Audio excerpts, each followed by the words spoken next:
For a modern empirical mind, the resurrection hits a logical wall. We often view it as a biological reboot, an attempt to restart a stopped heart and reverse cellular entropy. Because this reversal violates the known laws of medical science, the intellectual consensus usually dismisses the account as impossible. Historical theology provides a parallel hurdle. Institutional models often describe a distant God situated at specific spatial coordinates above a human hierarchy.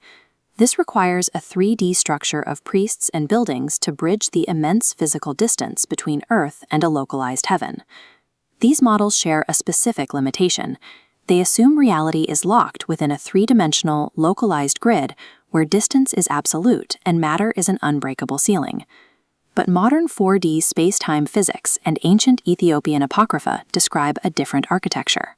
They map a universe where higher dimensions overlap directly with our own, forming a structurally unified, non-local reality.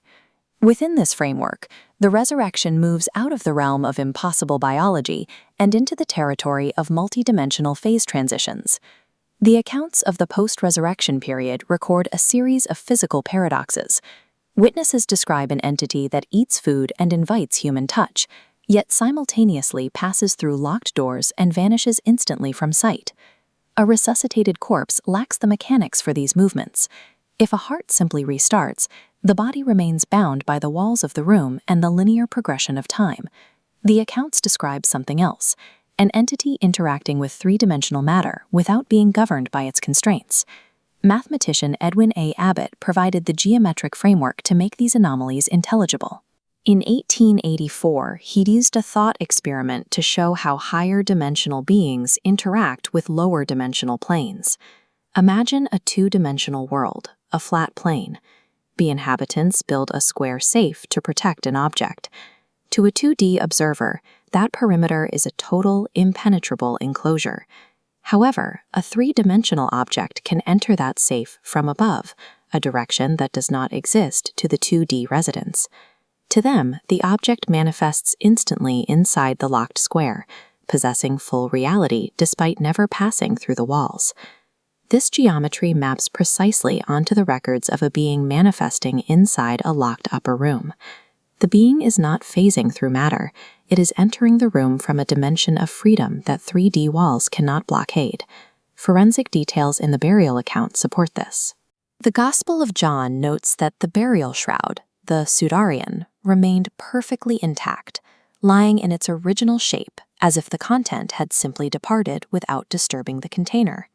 In 3D space, a body wrapped in linen is topologically trapped inside a closed volume. It cannot exit without cutting the fabric. But in mathematics, adding a higher degree of dimensional freedom allows for topological unknotting. A closed loop can be freed without breaking its perimeter.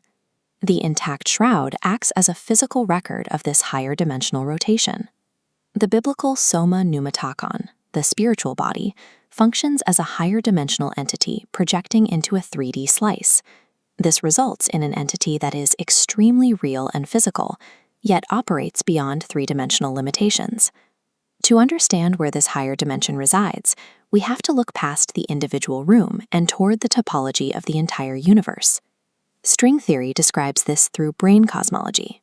Our visible three-dimensional universe is a membrane, or brain, floating within an 11-dimensional hyperspace called the bulk.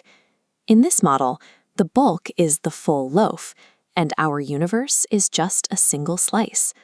This hyperspace utilizes quantum tunneling. In the quantum world, particles bypass impossible barriers by transitioning into a probabilistic state, effectively appearing on the other side of a wall they cannot physically break. This demonstrates that in nature, barriers are not absolute, they are probabilistic pathways. Theoretical physicists like John Polkinghorne suggest that if we view human consciousness as an information-bearing pattern rather than just a biological accident, it then becomes subject to these same laws. Biological death, in this light, behaves like a phase transition. This transition shifts the self from a localized particle state, confined to a single coordinate in the 3D slice, to a non-local field state that spans the bulk. Physics offers a model where death is not a cellular shutdown, but a shift in existence.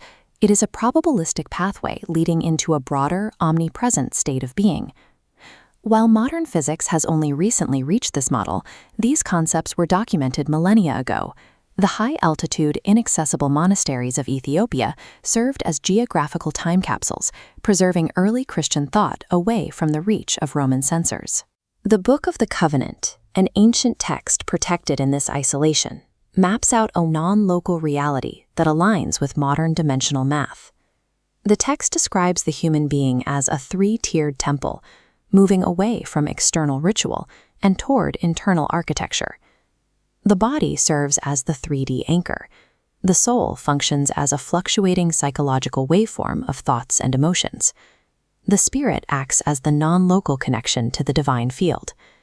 This supports Cyrillian Christology, which argues that the human and the divine are inextricably integrated, a single unified state.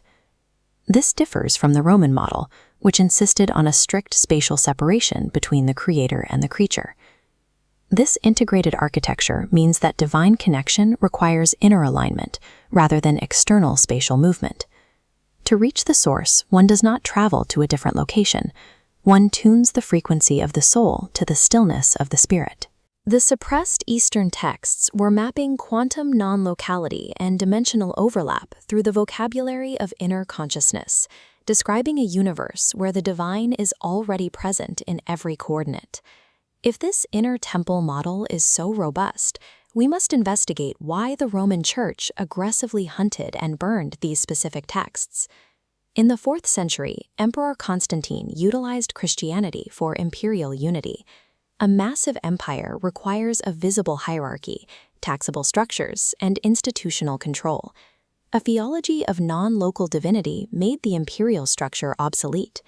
If every individual possesses a direct, multidimensional connection to the divine through internal alignment, then the 3D pyramid of priests and gatekeepers serves no political purpose.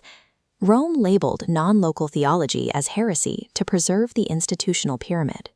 By externalizing God and placing him back at a distant spatial coordinate, the empire regained its role as necessary intermediary, maintaining its structural power. The suppression of these texts was a political maneuver to defend a centralized 3D hierarchy against a decentralized multidimensional reality. Merging modern physics with these ancient Eastern maps provides a new framework for theological concepts that once felt logically flawed. The ascension functions as a dimensional phase transition into omnipresence. The entity did not launch upward into the sky, it transitioned from a localized 3D state to a non-local state across all coordinates of the bulk.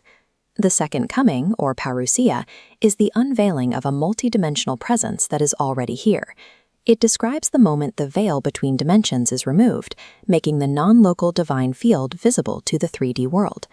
Prayer ceases to be a radio transmission sent across vast empty space to a distant king.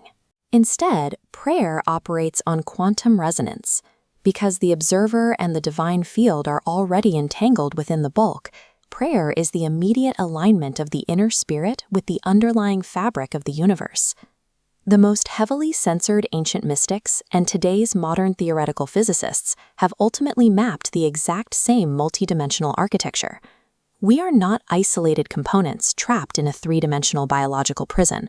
We are active nodes living at the intersection of multiple dimensions.